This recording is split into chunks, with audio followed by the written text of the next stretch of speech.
ਅੱਜ ਵੀ ਸਾਰੀ ਗੋਲਡ ਦੀ ਜੁਐਲਰੀ ਤੁਹਾਨੂੰ ਇੰਡੀਆ ਨਾਲੋਂ ਘੱਟ ਰੇਟ ਤੇ ਮਿਲ ਰਹੀ ਹੈ, ਡਿਸਕਾਊਂਟਡ ਪ੍ਰਾਈਸ ਤੇ। ਜਿਹੜਾ ਬਿਸਕੁਟ ਅੱਜ $1765 ਦਾ ਦੇ ਰਹੇ ਆ। 5 ਡਾਇਮੰਡ ਰਿੰਗਾਂ, 5 ਗੋਲਡ ਦੀਆਂ ਚੇਨਾਂ, 10 ਗੋਲਡ ਦੀਆਂ ਰਿੰਗਾਂ ਦੇਵਾਂਗੇ।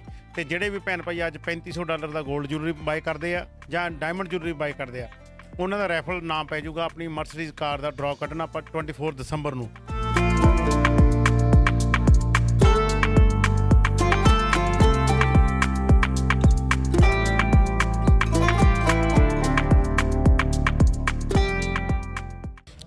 ਹਾਂਜੀ, ਸਤਿ ਸ਼੍ਰੀ ਅਕਾਲ ਜੀ ਸਾਰਿਆਂ ਨੂੰ।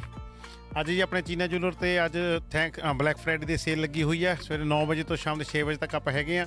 ਅੱਜ ਵੀ ਸਾਰੀ ਗੋਲਡ ਦੀ ਜੁਐਲਰੀ ਤੁਹਾਨੂੰ ਇੰਡੀਆ ਨਾਲੋਂ ਘੱਟ ਰੇਟ ਤੇ ਮਿਲ ਰਹੀ ਹੈ, ਡਿਸਕਾਊਂਟਡ ਪ੍ਰਾਈਸ ਤੇ। ਜਿਹੜਾ ਬਿਸਕੁਟ ਅੱਜ $1765 ਦਾ ਦੇ ਰਹੇ ਆ ਆਪਾਂ, ਤੇ ਡਾਇਮੰਡ ਜੁਐਲਰੀ ਤੁਹਾਨੂੰ 50 ਤੋਂ 70% ਆਫ ਮਿਲ ਰਹੀ ਆ।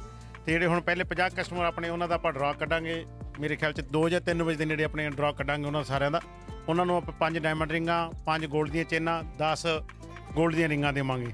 ਤੇ ਜਿਹੜੇ ਵੀ ਭੈਣ ਭਾਈ ਅੱਜ $3500 ਦਾ ਗੋਲਡ ਜੁਐਲਰੀ ਬਾਏ ਕਰਦੇ ਆ ਜਾਂ ਡਾਇਮੰਡ ਜੁਐਲਰੀ ਬਾਏ ਕਰਦੇ ਆ, ਉਹਨਾਂ ਦਾ ਰੈਫਲ ਨਾਮ ਪੈ ਜਾਊਗਾ ਆਪਣੀ ਮਰਸੀਡੀਜ਼ ਕਾਰ ਦਾ ਡਰਾਅ ਕੱਢਣਾ ਆਪਾਂ 24 ਦਸੰਬਰ ਨੂੰ। ਉਹਦੇ ਨਾਲ ਮਰਸੀਡੀਜ਼ ਕਾਰ ਕੱਢਾਂਗੇ, ਨਾਲੇ 5 ਡਾਇਮੰਡ ਰਿੰਗਾਂ ਕੱਢਾਂਗੇ। ਅੱਜ ਵੀ ਜਿਹੜਾ ਭੈਣ ਭਾਈ ਕੋਈ ਵੀ ਆਉਂਦਾ, ਕੋਈ ਪੁਰਾਣਾ ਸੋਨਾ ਲਿਆਉਣੇ, ਕੋਈ ਕਾਟ ਨਹੀਂ ਕੱਢਦੇ ਅਸੀਂ। ਜਿੰਨਾ ਮਰਜ਼ੀ ਸੋਨਾ ਲੈ ਜਾਓ, ਕੋਈ ਕਾਟ ਨਹੀਂ ਕੱਢਦੇ, 100% ਵੈਲਿਊ ਦੇਵਾਂਗੇ। ਤੇ ਹੁਮ ਆ ਕੇ ਪਹੁੰਚੋ ਅੱਜ ਸਾਰੇ ਭੈਣ ਭਾਈ। ਅੱਜ ਦਾ ਦਿਨ ਹੀ ਆ, ਲਾਸਟ ਦਿਨ ਆ ਇਹ, ਸਾਲ 'ਚ 2 ਦਿਨ ਮਿਲਦੀ ਹੈ ਸਾਡੀ ਸੇਲ, ਤੇ ਇਹਨਾਂ ਦਾ ਲਾਭ ਚੱਕੋ ਅੱਜ। ਹੈਲੋ ਜੀ, ਸਤਿ ਸ਼੍ਰੀ ਅਕਾਲ ਜੀ ਸਾਰਿਆਂ ਨੂੰ। ਵੈਲਕਮ ਟੂ ਚੀਨਾ ਜੂਲਰਸ। ਅੱਜ ਅਸੀਂ ਫੇਰ ਬਲੈਕ ਫਰਾਈਡੇ ਦੀ ਸੇਲ ਲਾਈ ਹੋਈ ਆ। ਜਿਵੇਂ ਕਿ ਆਪਾਂ 50 to 70% 22 ਕੈਰਟ ਗੋਲਡ ਤੇ ਡਾਇਮੰਡ ਜੂਲਰੀ ਤੇ ਲਾਏ ਹੋਏ ਆ।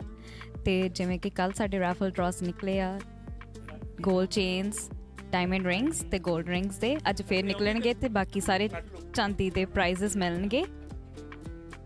ਤੇ ਜਿਹੜੇ ਪਹਿਲੇ 50 ਕਸਟਮਰ ਆ ਉਹਨਾਂ ਨੂੰ ਗਿਫਟ ਮਿਲੂਗਾ, ਜਿਹੜੇ ਕਿ ਰੈਫਲ ਡਰਾਅ ਦੇ ਵਿੱਚ ਹੋਣਗੇ। ਤੇ ਜਿਹੜਾ ਆਪਣਾ ਗ੍ਰੈਂਡ ਪ੍ਰਾਈਜ਼ ਆ ਉਹ ਮਰਸੀਡੀਜ਼ ਕਾਰ ਹੋਗੀ, ਜੋ ਕਿ ਦਸੰਬਰ 24 ਨੂੰ ਨਿਕਲੂਗੀ।